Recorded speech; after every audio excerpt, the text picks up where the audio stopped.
sore, karena di sini sedang sore. Selamat berjumpa kembali dengan saya, Rika, di acara podcast Teman Ngopi persembahan dari Gus Durian TV. Dan kali ini spesial karena ini adalah kerjasama antara Gus Durian dan LKK, Lembaga Kemaslahatan Keluarga PWNU DIY. Sudah hadir bersama saya seorang perempuan hebat, Daiyah, bernama lengkapnya Wahyuni Syifatur Rohmah, tapi saya biasa memanggilnya Mbak Uyun. Beliau ini selain juga anggota LKK juga, dia juga simpul rahimah, jadi daiyah yang kemana-mana ngomong tentang berbagai hal, terutama tentang keadilan hakiki ya Mbak. Nanti kita akan bicara lebih lanjut tentang apa itu misalnya keadilan hakiki. Dan yang lebih seru lagi, akhir-akhir ini kan kita sering dengar nih di berbagai media, termasuk media sosial. Saya rasa kalau teman-teman punya Twitter atau mungkin di Facebook, ada yang mungkin pernah mendengar istilah fatherless. Sempat juga rame ini yang katanya Indonesia ini termasuk peringkat ketiga gitu di fatherless country, walaupun nggak tahu juga sih itu datanya dari mana, tapi yang jelas ini membuat orang jadi agak tersadar gitu kali ya, bahwa peran ayah itu dalam kepengasuhan itu juga lumayan penting. Nah, seperti apa pentingnya dan bagaimana Islam memandangnya, itu yang akan nanti kita bicarakan lumayan panjang bersama Mbak Uyun. Oke, Mbak Uyun, gimana kabarnya? Alhamdulillah, sehat Mbak Rika. Ya, gimana Mbak Rika? Sehat-sehat aja, cuman agak kurang tidur dikit. Tapi ya melek lah ya, terutama banyak makanan di sini. Boleh nanti sambil dicicip, boleh ya? Iya. Mbak Uyun, ini tadi kan sempat saya sebut sedikit mengenai Mbak Uyun sebagai salah satu simpul rahimah DIY ya, yang juga daiyah yang punya komunitas pengajian, sering mengisi pengajian di berbagai komunitas. Mungkin Mbak Uyun bisa cerita sedikit mengenai gimana aktivitasnya dan apa saja pengalaman menjadi daiyah. Iya. Ya, alhamdulillah sih sebenarnya saya ini nggak biasa-biasa aja sih Mbak Rika. Kalau disebutkan bahwa saya memang hari-hari membersamai ya beberapa komunitas jamaah ya, majelis taklim itu dari yang harian, ada yang mingguan, rutin ya, berarti ya Mbak ya? Ada yang bulanan dari beberapa majelis taklim gitu.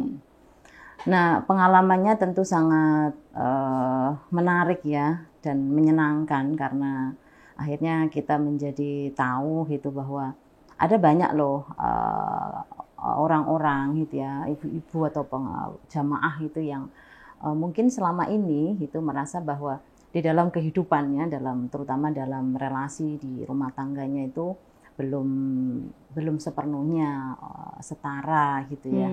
Jadi akhirnya mereka banyak yang kemudian curhat ya, menceritakan tentang persoalan rumah tangganya kepada saya gitu, sehingga ya senang gitu, saling curhat, kemudian saling memberikan motivasi lah itu. Kalau tadi ya soal keadilan hakiki itu sebenarnya gimana sih Mbak? Konsepnya itu seperti apa dan bagaimana kita mengaplikasikannya dalam kehidupan sehari-hari? Iya. Ya, sebenarnya kalau dalam Islam sendiri ya, nilai yang paling pokok sebenarnya adalah kesamaan ya. Kesamaan dalam artian Allah menciptakan makhluknya ini dengan tujuan yang sama gitu ya, yaitu penghambaan kepada Tuhan. Itu sehingga tidak boleh ada satu orang, katakanlah begitu, yang kemudian merasa dia lebih punya otoritas daripada yang lain gitu, kemudian menekan satu dengan yang lain gitu ya. Sehingga dalam konteks ini antar laki-laki dan perempuan itu memiliki hak yang sama, memiliki kesempatan yang sama gitu ya, untuk mulia di sisi Allah gitu. Karena memang Al-Quran menegaskan di situ ya, dalam surat Al-Hujurat itu kan, bahwa Allah ciptakan kita semua baik dari laki-laki, perempuan, kemudian bersuku-suku, berbangsa-bangsa ya, semata-mata hanya untuk saling mengenal gitu, supaya tahu apa satu sama lain gitu. Nah, yang paling mulia justru yang di sisi Allah ya, yang ketakwaannya gitu. Yang paling mulia di sisi Allah adalah orang yang memiliki nilai ketakwaan di dalam dirinya, dan tentu ketakwaan itu ya diwujudkan dalam perilaku gitu ya. Tidak hanya kita mengaku bahwa kita bertakwa tapi ternyata perilakunya tidak gitu. Jadi keadilan hakiki itu adalah kita memberikan secara fitrah ya kepada semua makhluk Tuhan, terutama kalau dalam konteks perempuan dan laki-laki ya, kesempatan yang sama, kemudian hak yang sama gitu, untuk juga bisa bahagia gitu ya, untuk bisa secara fitrah itu menjalankan tugas kefitrahannya begitu. Oke, kalau tadi keadilan hakiki adalah semua baik laki-laki maupun perempuan punya hak dan kewajiban yang setara lah ya di hadapan Tuhan. Nah, kalau terkait dengan misalnya kepengasuhan, bagaimana Mbak? Kan kita sering dengar tuh biasanya kalau soal hadis yang sering kita dengar kan bahwa ibu itu adalah madrasah pertama bagi anaknya. Itu membuat kebanyakan orang menganggap tugas utama dari pengasuhan itu ya dibebankan pada ibu gitu. Nah, kalau dari menurut pandangan Mbak Uin sendiri seperti apa?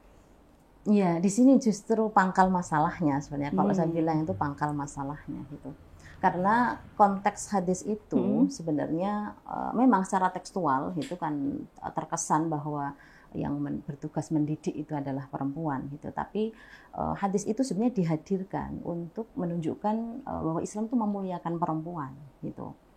Dimana dulu ketika di zaman jahiliyah gitu ya, perempuan itu tidak dihargai gitu ya, perempuan itu bahkan tidak dikehendaki hadirnya gitu ya, dianggap barang, dianggap gitu benda ya, gitu, bahkan diwariskan, dikubur hidup-hidup.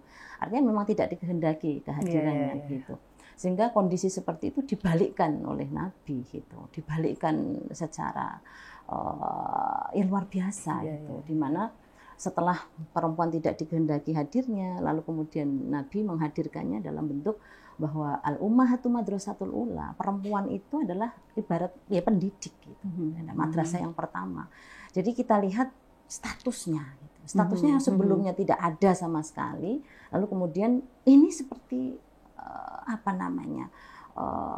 menjadi pendidik itu kan tingkatannya dah mulia sekali. Gitu. Jadi dalam konteks itu timbang sebelumnya. Betul. Nah, meskipun teksnya hadis tadi mengatakan bahwa perempuan adalah bertugas mendidik gitu ya, atau madrasah yang pertama gitu, tapi tidak serta-merta kemudian menghilangkan hak laki-laki atau kewajiban laki-laki dalam pengasuhan terhadap anak-anaknya begitu.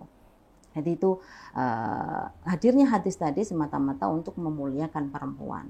Nah, tapi ada hadis yang lain yang mungkin lebih tepat gitu ya. Oh ya, apa Mbak itu? Untuk menunjukkan bahwa memang tugas pengasuhan itu berdua gitu ya. Di hadis yang lain tuh Nabi menyatakan kullu mauludin yuladu 'alal fitrah gitu. Fa abawahu yuhawidanihi au yunasyranihi au yumajjisanihi gitu. Jadi setiap bayi yang lahir itu membawa fitrah gitu. Fitrahnya bawaan dari Tuhan. Jadi semua itu terlahir secara fitrah suci gitu. Fa'abawahu. Nah, maka kedua orang tuanya. Di situ kalimatnya tegas abawah ya. Abawah itu berarti dua orang gitu. Meskipun kalau teksnya abawah itu dari ab itu kan bapak ya. Tapi bahwa abawah ini adalah mengindikasikan dua orang gitu, yaitu ayah dan ibu gitu. Jadi dua orang tuanya lah yang kemudian mempengaruhi atau bahkan berpengaruh penting gitu, yang sangat besar untuk kedepannya, untuk masa depan anak itu. Mau jadikan dia Nasrani kah, mau jadikan Yahudi kah, mau jadikan Majusi atau menjadikan apapun, itu sebenarnya ada keterpengaruhan dari orang tua begitu. Jadi kalau mau ditanya soal apa agama Islam, tentu sangat punya peran yang besar gitu ya dalam menciptakan kebersamaan dalam atau kerjasama dalam pendidikan anak atau dalam pengasuhan anak. Gitu. Jadi sebenarnya ada teks-teks lain ya Mbak yang menunjukkan bahwa tugas kepengasuhan, tugas pendidikan anak itu bukan hanya pada perempuan tapi juga pada laki-laki. Ada yang lain lagi nggak, misalnya mungkin entah cerita atau mungkin teladan dari para tokoh Islam awal tentang bagaimana sih mendidik anak, peran ayah gitu loh dalam pendidikan anak. Iya, kalau dalam Islam ya, terutama kita tahu bahwa Islam tuh memang mempunyai pengaruh atau katakanlah memberikan perhatian yang cukup besar memang dalam pengasuhan anak, terutama dari ayah gitu ya. Itu terutama itu di ayat-ayat Al-Qur'an itu kan banyak sekali gitu. Misalnya tentang kisah Ibrahim ya, kemudian kisahnya Luqmanul Hakim gitu ya. Kemudian ada juga kisah tentang Nabi Yusuf gitu ya. Kemudian ada juga kisahnya Syuaib gitu, tentang 2 orang anak perempuannya itu gitu ya. Dan masih banyak sebenarnya tokoh-tokoh yang disebutkan dalam Al-Qur'an gitu. Oh iya, berarti memang dalam Al-Qur'an malah lebih banyak ya bapak yang dipotret gitu ketimbang ibu, malah banyakan bapak. Iya, ya memang ada catatan di situ ya. Ada juga yang bertanya, itu justru bapak-bapak itu yang disebutkan, Nabi Ibrahim, kemudian Nabi Yakub dan seterusnya gitu ya. Sebab apa? Ya karena memang perempuan itu secara fitrah itu kan punya insting ya Mbak, insting itu, punya naluri menjadi ibu gitu. Katakan misalnya seperti kisah Nabi Nabi Musa ya, ketika ibunya melahirkan itu kan kemudian Allah menurunkan wahyu, wa auhayna ila ummi Musa an ardhi'ihi gitu. Jadi naluri menyusui gitu dari seorang tadi ibunya Musa itu muncul seketika gitu. Jadi memang tanpa disebutkan bahwa perempuan itu mengasuh, kemudian ya menyusui dan seterusnya, itu sudah fitrahnya gitu. Tapi jadi meskipun tidak disebutkan dalam Al-Qur'an tentang tugas kepengasuhan seorang ibu gitu, itu sudah instingnya, itu sudah fitrahnya gitu. Jadi bawaannya memang begitu gitu. Nah, tapi ada yang menarik Mbak gitu. Ketika bicara soal Nabi Ibrahim tadi ya, kan dalam konteks kita mencari peran bapak tadi ya, mencari peran ayah gitu. Ada yang bertanya loh, justru Nabi Ibrahim itu kan tidak hadir di situ gitu ya, tidak hadir dalam kepengasuhannya. Oh, saya dalam cerita gitu ya. Hajar yang menggendong.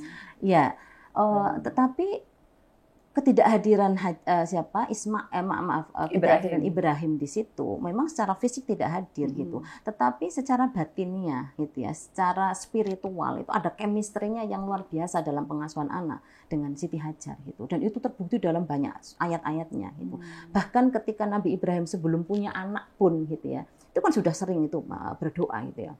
Rabbi habli minas sholihin, Rabbi habli minas sholihin. Itu doa yang selalu dipanjatkan oleh Nabi Ibrahim, saking kepinginnya punya putra kan begitu.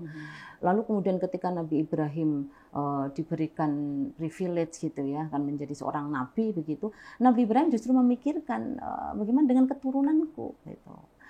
Nah, ini Nabi Ibrahim sudah berpikir panjang gitu ya tentang masa depan anaknya gitu. Jadi itu yang menarik menurut saya. Kalau ada orang membandingkan antara fatherless itu, yang ketidakhadiran ayah gitu ya. Mungkin sekarang orang bilang tidak hadirnya ayah secara fisik gitu ya. Kan bedanya kalau kita bicara fatherless zaman sekarang itu kan tidak hadirnya ayah secara pengasuhan, tapi dia ada di situ gitu. Dia tinggal satu rumah gitu. Dia hidup bareng-bareng tapi nggak hadir dalam kepengasuhannya gitu. Karena mungkin sibuk bekerja mungkin gitu ya, atau karena hal yang lain gitu. Itu yang ini. Tapi kalau Nabi Ibrahim berbeda gitu. Meskipun tidak hadir secara fisik gitu, tetapi jalur langitnya itu kuat gitu. Ya, oke. Kalau ini Mbak, jadi sebenarnya dalam Islam itu tujuan kepengasuhan itu seperti apa, dan yang katakanlah peran ayah yang ideal gitu dalam Islam itu seperti apa, Mbak? Iya, tentunya pengen memastikan ya bahwa generasi yang akan lahir pada generasi berkualitas, ya, generasi yang kuat, generasi yang berkepribadian luhur gitu ya, sehingga sesuai dengan ya memang tugas kekhalifahannya gitu. Kan kita ini punya tugas untuk melanjutkan gitu ya, khalifah fil ard. Sehingga orang tua punya tanggung jawab untuk ya tadi melahirkan generasi-generasi terbaik gitu, yang berkualitas, yang kuat, yang berkepribadian yang luhur gitu. Nah, ini ditegaskan sebenarnya dalam Al-Qur'an dalam konteks itu dalam surat An-Nisa ya, terutama dalam ayat yang ke-9 itu, wal yakhshal ladzina law taraku min khalfihim dzurriyyatan dhi'afan khafu 'alaihim falyattaqullaha wal yaqulu qawlan sadida.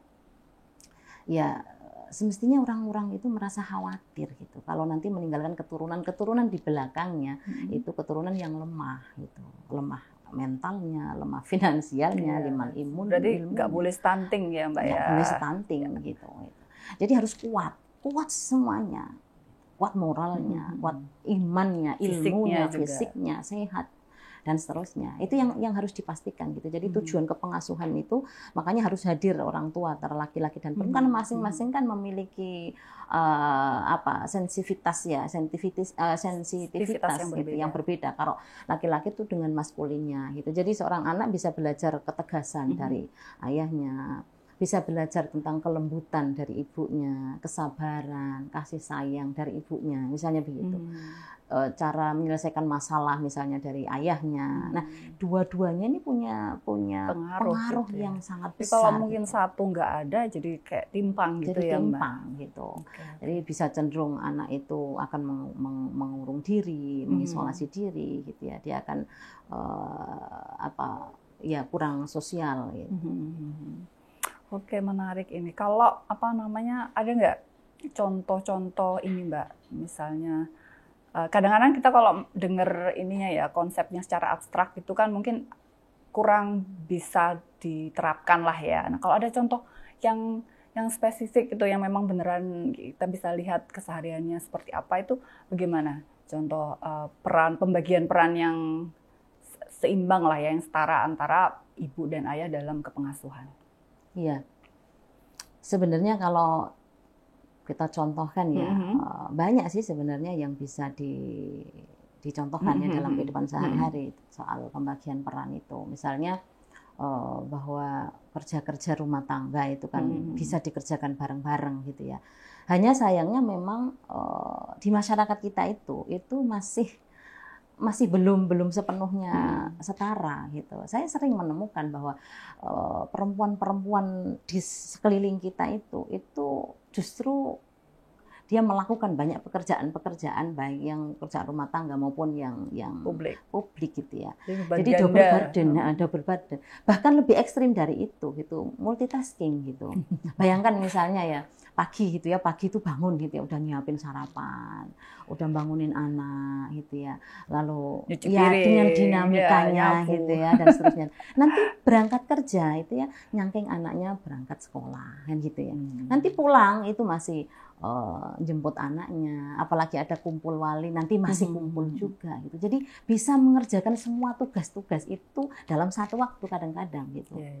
Nah, ini yang katakanlah kalau suaminya malu sih ya kalau punya saya rasa kalau menjadi suaminya itu malu gitu kalau punya istri yang kemudian semuanya mengerjakan segalanya. Terus gitu, dia ngapain gitu ya mungkin. Dia ngapain kan gitu.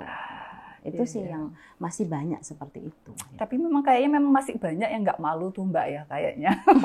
Melihat istri yang pontang-panting begitu, mungkin dia ngerasa biasa aja karena kebiasaan di masyarakat mungkin masih seperti itu ya. Kalau yang ditemukan Mbak Uyun misalnya di realitas di lapangan seperti apa? Apakah sudah mulai ada perubahan ke arah pembagian tugas yang lebih setara atau bagaimana? Iya. Ya, saya ini terjadi benar gitu ya. Jadi dalam satu komunitas itu gitu, yang sebelumnya itu merasa bahwa ya tugas ibu itu ya memasak, mencuci dan seterusnya. Ketika kemudian kita mulai sampaikan itu soal peran-peran itu bahwa masak itu bukan kudratnya perempuan loh gitu. Mereka kaget gitu. Yang perempuan juga kaget Perempuan kaget gitu ketika tahu bahwa oh ternyata memasak itu bukan tugas perempuan ya, bukan. Nah, kadang juga ada seorang ayah gitu yang ketika misal coba suapin anaknya, itu risih, ada yang masih seperti itu gitu. Anaknya sendiri lu risih gitu. Kalau anaknya orang lain wajar ya, Mbak ya. Wajar gitu. Itu anaknya sendiri suruh nyuapin, dia merasa risih gitu. Nah, ini masih terjadi seperti, tapi setelah kemudian kita sampaikan bahwa itu pembagian peran harus dilakukan bareng-bareng gitu. Soal ngurus anak, soal menyelesaikan urusan rumah tangga, itu kerja-kerja bareng gitu. Kalau biasanya komunitasnya pengajiannya Mbak Uyun itu lebih ke ibu-ibu ya, perempuan-perempuan. Ada bapak-bapaknya juga nggak, Mbak? Iya, di satu komunitas memang ada bapak-bapaknya. Nah, ini yang sebenarnya tantangannya ya, Mbak ya. Saya mengalami katakanlah ketika terjun di beberapa komunitas itu gitu, ada beberapa tantangan sebenarnya. Yang pertama, memang masyarakat kita itu masih sangat kuat patriarkinya gitu, masih sangat kuat sekali, sehingga ya tadi heran atau kaget ketika kita sampaikan soal bahwa masak itu bukan tugas perempuan loh gitu, nyuapin anak itu juga bukan hanya tugas perempuan, itu masih sangat kuat.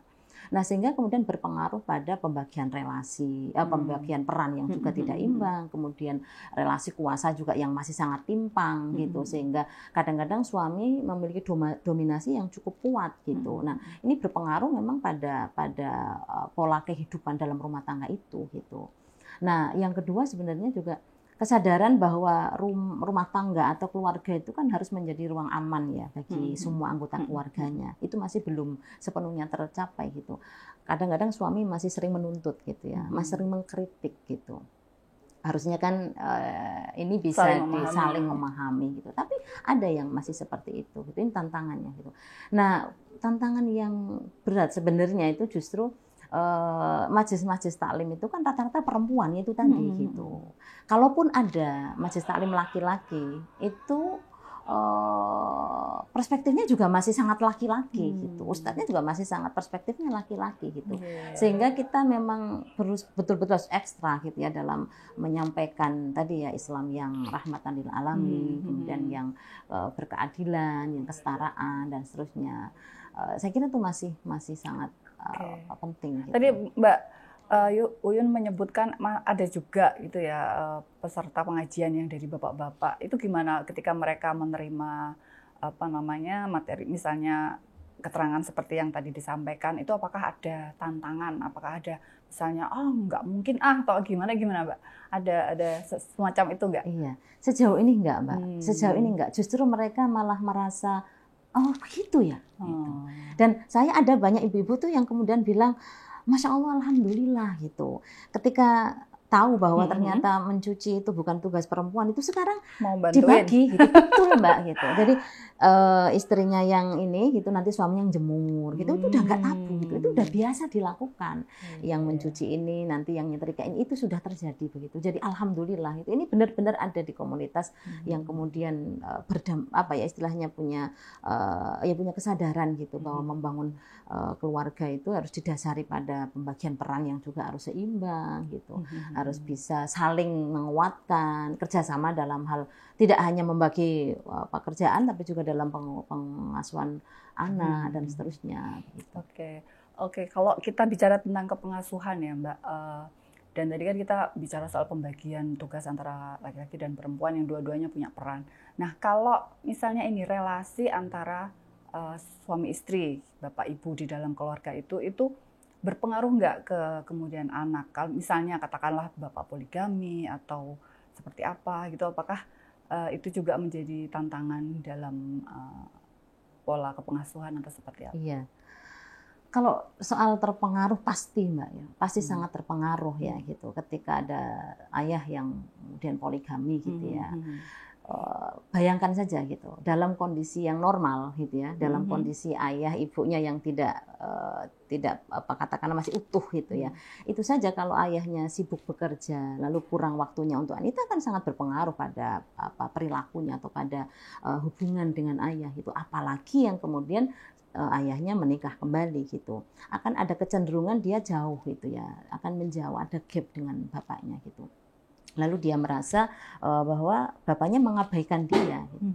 Apalagi ketika dia punya saudara tiri, gitu ya, dia akan merasa bahwa dia terbagi itu kasih sayangnya dengan ayahnya atau dengan anak-anak yang lain, gitu. Nah, ada juga sih sebenarnya penelitian gitu yang paling tidak dampak negatif dari ayah yang poligami terhadap pengasuhan anak itu ada 4 gitu ya. Jadi yang pertama itu adalah faktor ekonomi gitu yang kemudian berpengaruh pada pendidikannya gitu karena banyak yang kemudian disekolahkan sehingga ini akan kemudian berpotensi harusnya dia sekolah lebih tinggi tapi karena saudara-saudara yang lain ini akhirnya dia berkurang gitu ya. Jadi masalah ekonomi yang akan berpengaruh pada pendidikan dan psikososialnya gitu.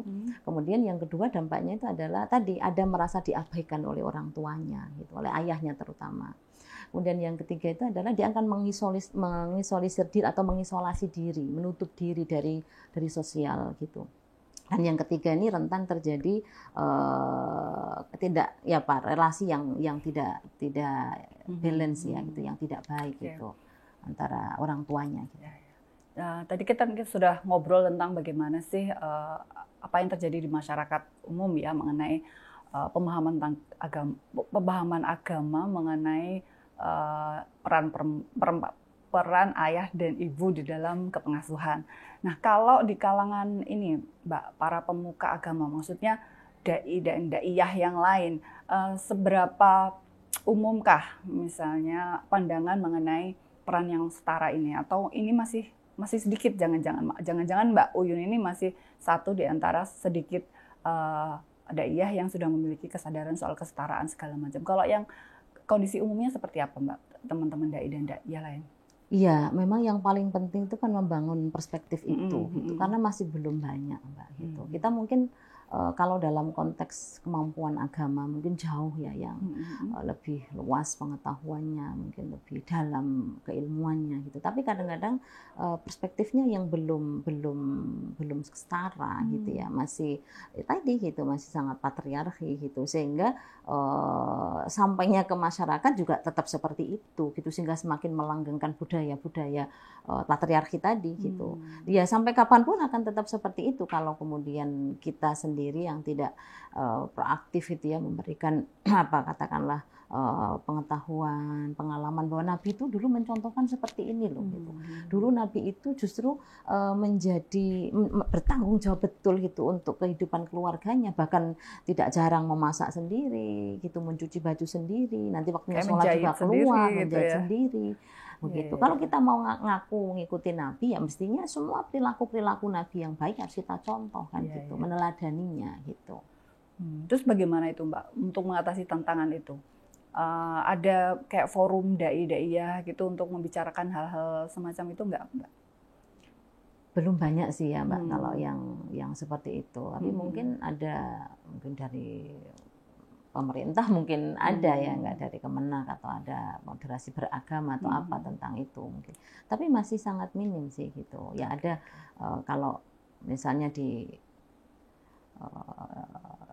apa namanya di Rahimah sendiri gitu ya, itu ya sering ya bahkan kita concern di situ gitu untuk memberikan penguatan gitu ya terhadap daiyah atau paling enggak yang punya wawasan gitu ya soal kesetaraan dan keadilan.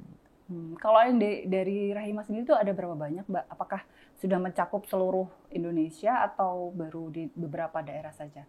Ya kalau udah se-Indonesia kayaknya ya. Jadi ada simpul-simpulnya, ada simpul Jawa Timur, ada simpul Jawa Tengah, DIY dan seterusnya sudah tersebar di seluruh Indonesia. Apalagi kalau sekarang ada tidak hanya di Rahimah ya, misalnya di jaringan KUPI itu kan ada Fahmina misalnya, kemudian ada kita ngikutin kajian Mbak Ii misalnya gitu ya tentang keadilan gender gitu ya.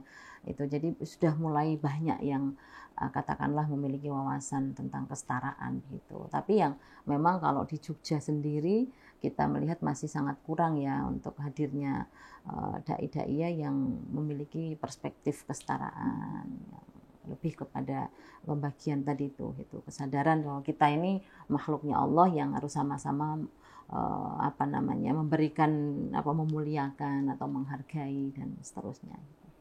Oke, terima kasih banyak, Mbak. Nah, sebelum kita mengakhiri obrolan ini, boleh nggak dikasih satu kayak closing statement lah ya tentang seperti apa sih peran ayah gitu di dalam pandangan Islam dalam kepengasuhan anak. Monggo disampaikan ke teman-teman yang di rumah.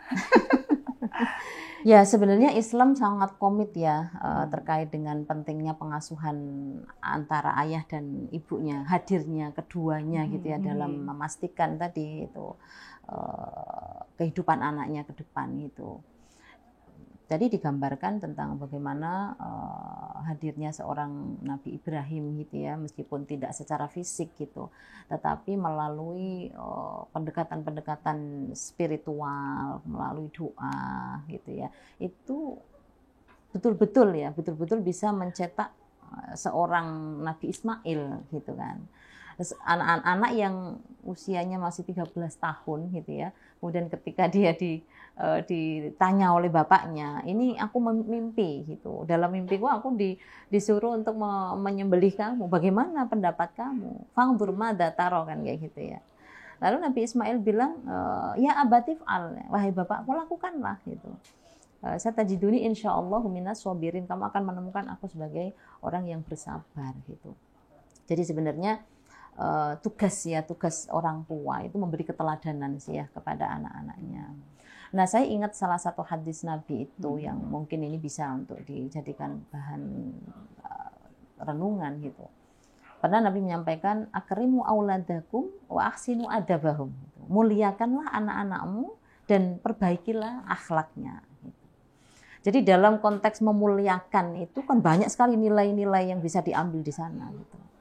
Memuliakan itu ada nilai ketauhidannya ada, nilai kemanusiaannya ada, nilai kesetaraannya ada, nilai keterbukaannya ada. Gitu, dalam memuliakan itu.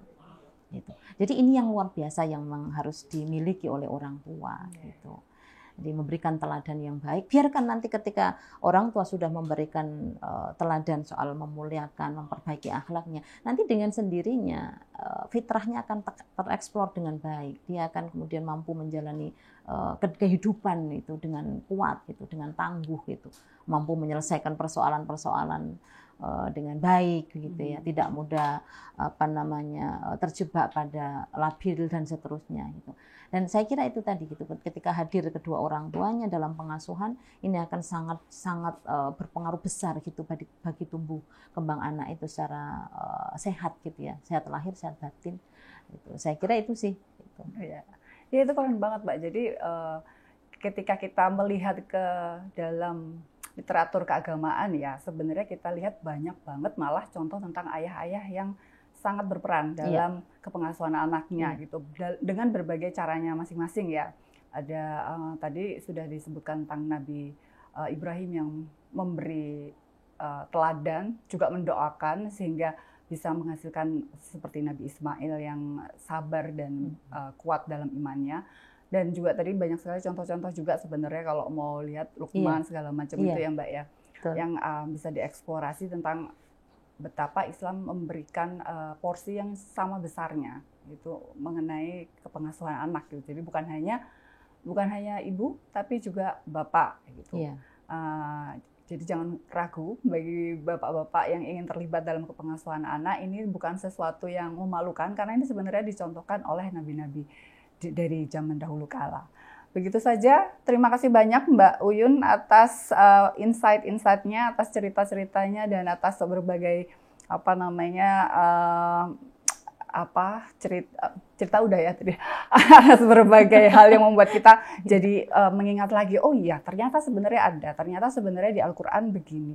Nggak sesimpel pemahaman kita bahwa yang namanya kepengasuhan adalah tugas ibu, tapi sebenarnya lebih kompleks dari itu. Terima kasih Mbak Uyun sekali lagi. Kayaknya tadi udah terima kasih, tapi ini terima kasih lagi karena satu kali terima kasih tidak akan cukup. Terima kasih juga teman-teman sudah bersamai saya selama beberapa menit ini. Nggak tahu nanti jadinya berapa menit.